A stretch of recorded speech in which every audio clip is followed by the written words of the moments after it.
السلام عليكم isku soo noqod wanaagsan maanta waxaynu qaadan doonaa maadada anatomiga casharkii toddobaad ayaynu maraynaa casharkan maanta waxaynu kaga hadli doonaa insha Allah casharkii hore ayuu la socdaa oo ahaa casharkii lixaad oo aynu kaga hadlaynay skeletal systemka casharkan maanta waxaynu kaga hadli doonaa labada qaybood ee loo qaybinayo skeletalka oo ahayd axial skeleton iyo appendicular skeletonka maanta casharkan insha Allah waxaan rajaynayaa labadaasi qaybood inaad wax badan ka fahmi doontid biidnillaahi jalla wa ala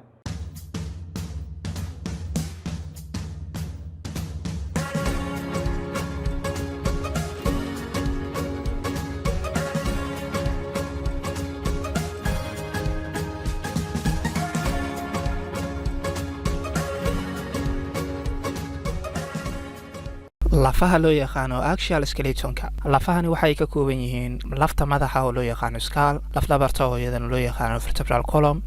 thoracic cage oo lafta feerta lafahani inta badan waxay qabtaan in ay difaacaan xubnaha jirkeena kuwooda ugu muhiimsan sida maskaxda laf dhabarta wadnihii sambabadii iyo dhammaan xubnaha kale sida keliyaha waxaa difaaca axial skeletonka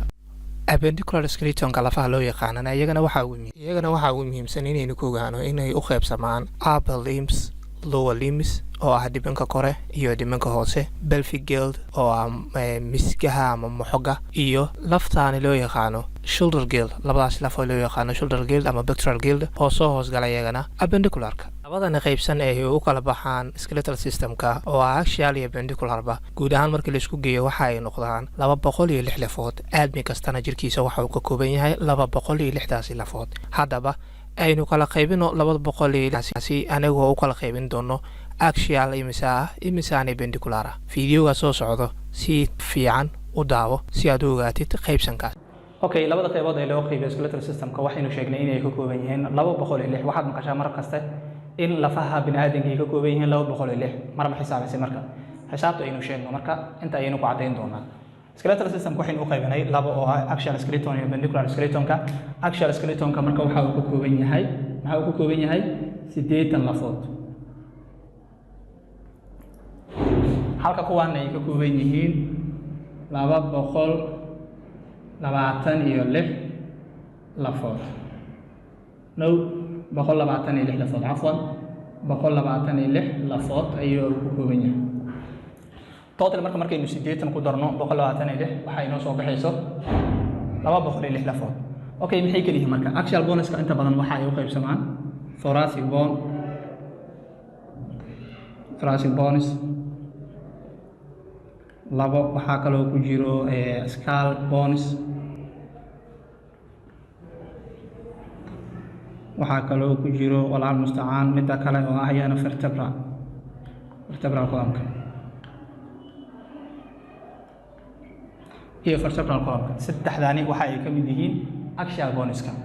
thoracic boneska marka waa 25 waxa weeye 25 lafood say 25 ku yihiin kuwani waxa inta badan ay u qaybsamaan ama ribs markaynu ka hadlayno waxa inta badan ay u qaybsamaan ama thoracic cage waa ribska waa fiiraha intoo 12 ay jirto intoo 12 ay jirto lafood isku dar 24 halka laf kale intee ka timid waa sternumka halka laf kale waa lafta isku hayso loo yaqaan sternumka waxay isku noqon doonaan 25 lafood skull boneska marka iyagana waa 22 waxa lagu daraa marka 7 lafood oo ka soo raaca 6 middle earka iyo hal high void ah waxa ay isku noqdaan 29 lafood skullka marka waxa inoo jira 20 ama skullka waxa dhigada lafta madaxa laftaasi inta badan waxa ay haysaa 29 lafood ilaa xisaabta aynu ku soconaa okay vertebral column waa maxay vertebral column kana waa 26 lafood ayay ka kooban tahay vertebral column oo ah cervicalka iyo thoracic iyo lumbarka iyo sacralka iyo coccyx dhammaan marka isku dar waxay noqonayaan 26 okay 26 lagu daray 25 lagu daray 29 totally waxay noo soo baxday 80 okay qaybta appendicularka aynu gudubno appendicular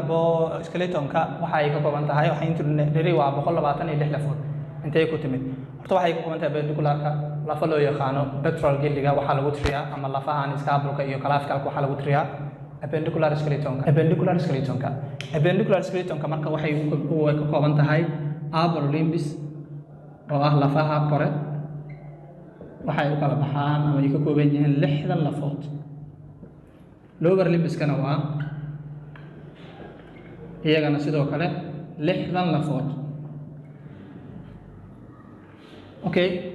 upper limbiska oo ahaa gacmihii waxaa inta badan ay noo noqdeen 60, lower limbiskana waxa ay noo noqdeen waa imisa waa iyagana 6 ayaa noo haray.